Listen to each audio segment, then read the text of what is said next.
পাইছেন আপনারা? পাইছেন? তার মানে বাড়ি হবে নিশ্চিত, এত কোনো সন্দেহ নাই। যাওয়ার জন্য কিন্তু পাসপোর্ট, ভিসা, টিকিট, অতঃপর সর্বশেষে চাবি একখান লাগবে। চাবির দাঁত হবে কয়টা? তাহলে 4 ওয়াক্ত নামাজ পড়লে তারা বলবে, 3 ওয়াক্তের নামাজ পড়লে বলবে।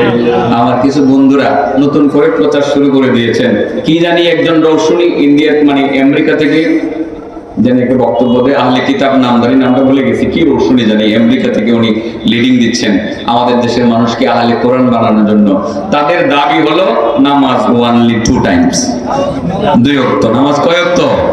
2 দাঁতের চাবি দিয়ে জান্নাতের তালা খুলবে না। আহলে কোরআন নামের ফেরকা কিন্তু বের হয়ে গেছে আমাদের দেশে। অতি সাবধানী হয়ে যাবেন বাবারা, হাতে পায়ে ধরে বলি। আপনারা তো বলবেন হুজুর আপনারা এত বিভক্তি সৃষ্টি করছেন কেন? না রে বাবা, এটা তো চক্রান্ত, ইহুদিদের চক্রান্ত, খ্রিস্টানদের চক্রান্ত। ওই ভদ্রলোক আমেরিকা থেকে